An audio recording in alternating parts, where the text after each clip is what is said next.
अब हम लोग मून के सरफेस पर स्मॉल जी का वैल्यू निकालेंगे। इसके पहले हम लोग क्या देखें, इसके पहले हम लोग अर्थ के सरफेस पर acceleration due to gravity small g का मान निकाले, जो कि कितना निकला था 9.8 मीटर पर सेकंड स्क्वायर। लेकिन अब हम लोग मून के सरफेस पर स्मॉल जी का वैल्यू पुट करेंगे। तो हम लोग क्या जानते हैं, एक्सलेरेशन ड्यू टू ग्रेविटी का फॉर्मूला क्या होता है, small g equal to capital G capital M upon R square. ठीक है, लेकिन हम लोग क्या कर रहे हैं इसमें, हम लोग इसमें मून के सरफेस का क्या निकाल रहे हैं, वैल्यू निकाल रहे हैं। तो इसमें हम लोग क्या कर देंगे, मून कर देते हैं, है ना, जहां जहां पे निकालना। और ये हो गया क्या, मून का मास हो गया, और ये मून का रेडियस हो गया, डिस्टेंस। ठीक है, इस तरह से कर दिया। ठीक है, तो ये आ गया आपका फॉर्मूला। अब क्या करना, अब इसके वैल्यू को पुट करना है। तो हम लोग कैपिटल जी का वैल्यू क्या जानते हैं, 6.67 into 10 to the power -11 newton metre square per kg square. ठीक है, और फिर कैपिटल एम जो कि है मास ऑफ मून। तो मून का मास कितना होता है 7.36 into 10 to the power 22 kg. ठीक है, अब फिर आता है मून का रेडियस। तो हम लोग लिखेंगे मून का रेडियस इक्वल टू कितना होता है 1.74 into 10 to the power 6 metre. अब क्या करना है, यही तीनों वैल्यू को हम लोग क्या करना है, इसमें पुट करना है। तो हम लोग क्या लिखेंगे, तो देखिए सबसे पहले हम लोग इसको हम लोग एक्यूरेट करते हैं, अप्रोक्सीमेट में इसको क्या लिख सकते हैं, देखिए 6.67 को हम लोग 6.7 लेंगे, है ना, और 10 टू द पावर -11 ही रहेगा। अब फिर हम लोग क्या करना है, इसके वैल्यू को अप्रोक्सीमेट में लिख सकते हैं, एक्यूरेट में कितना 7.4 ले लेंगे 10 टू द पावर 22, और इसके मान को वैसे ही रहने देंगे। ठीक है, अब क्या करना है, इस सब वैल्यू को इसमें पुट करना है।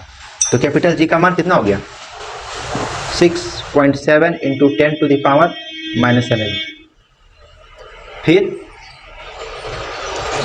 मून का मास कितना है 7.4 into 10 to the power 22 upon R square.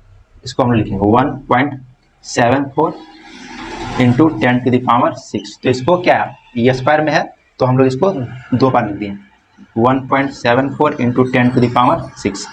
ठीक है, अब क्या करना है, अब इसका हम लोग एक साथ लिख देंगे, इसको 6.7 इंटू 7.4 और 10 to the power -11 10 to the power 22 upon 1.74 10 to the power 6 और 10 टू द पावर 6 जोड़ देंगे तो कितना हो जाएगा 12। ठीक है, अब फिर क्या करते हैं, देखिए अब फिर ये पॉइंट है, मतलब दो गो पॉइंट काट रहे हैं, तो यहाँ पे क्या हो जाएगा 100 100, और इसमें देखिए ये दो गो पॉइंट, एक पॉइंट के बाद दो संख्या, मतलब दो गो हम लोग 100 लिख सकते हैं।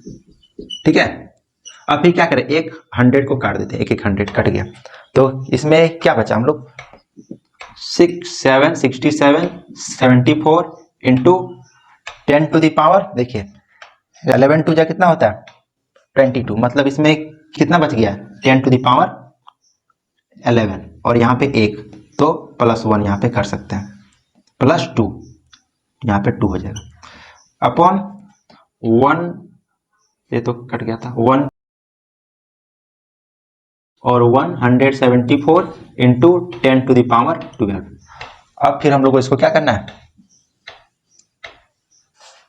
इसको सॉल्व करना है। देखिए 67 इंटू 74 अपॉन 174 इंटू 174, और फिर ये 11 और 2 13, और फिर ये 12 है, तो ये ऊपर में आ जाएगा ना, होगा माइनस में आ जाएगा 12। ठीक है, अब फिर क्या करना है, इसको मल्टीप्लाई करते हैं, कितना आएगा 67 74 कितना आएगा 7 4 जा 28, 4 6 जा 24 और 2 26, 7 7 जा 49, 7 6 जा 42 और 4 46। इसको हम लोग जोड़ देते हैं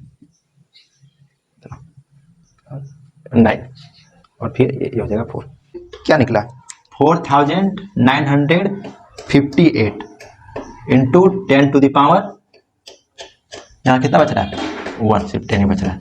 अब हम लोग इसको क्या करेंगे, अब इसको मल्टीप्लाई करते हैं, 174 को हम लोग मल्टीप्लाई करते हैं, कितना हो जाएगा 4 4 जा 16, 4 7 जा 28 और 1 29, 4 1 जा 4 और 2 6, फिर 7 4 जा 28, 7 7 जा 49 और 2 51, 7 1 जा 7 और 5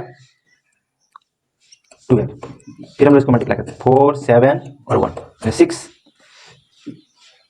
6 7 11 और 1 12 2 2 और 9 और 1 10 का 0 2 2 1 और 2 3 2 3।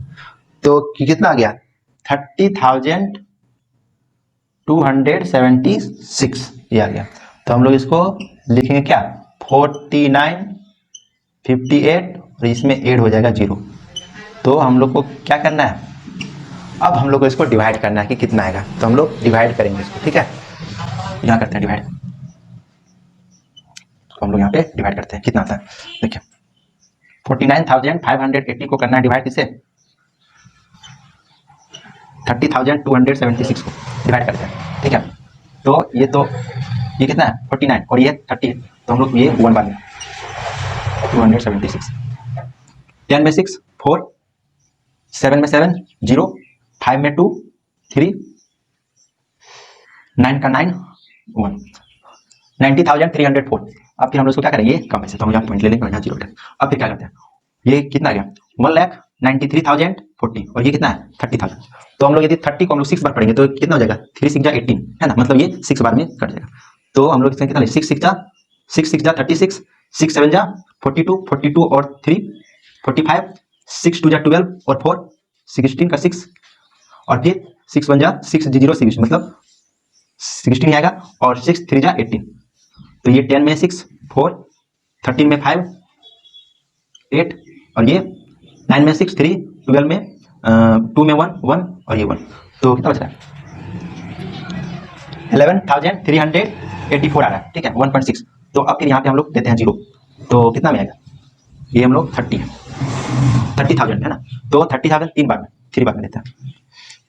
तो 3 6 जा 18 3 7 जा 21 और 1 22 3 2 जा 6 और 2 8 0 ही और ये 3 3 जा 9। तो कितना आ जाएगा 10 में 8 2 4 3 में 2 1 8 में 8 0 3 में 1 2 11 में 9 2। तो कितना आ गया 1.63। तो हम लोग यहाँ पे लिखेंगे 1.63 क्या मीटर पर सेकेंड स्क्वायर, मीटर पर सेकेंड स्क्वायर। तो हम लोग इसके पहले हम लोग देखे थे अर्थ का क्या निकला था, अर्थ का निकला था 9.8 मीटर पर सेकेंड स्क्वायर है ना। जब हम लोग देख रहे हैं acceleration due to gravity on the moon पे कितना निकला 1.63 मीटर पर सेकेंड स्क्वायर, लेकिन अर्थ का कितना था 9.8 मीटर पर सेकेंड स्क्वायर। जब हम लोग दोनों को डिवाइड करते हैं तो कितना निकलता है ये मून का और ये अर्थ का, ठीक है।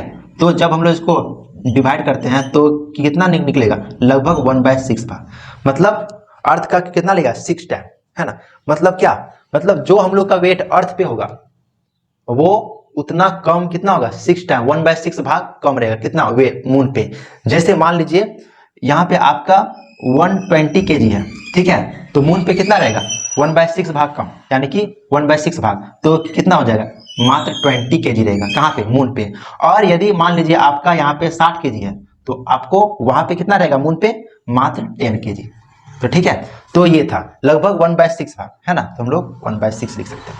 तो इसमें हम लोग निकाले हम लोग क्या स्मॉल जी का मान कहाँ पे on the surface of moon, जो कि कैलकुलेशन के साथ हम लोग कंप्लीट किए, ठीक है।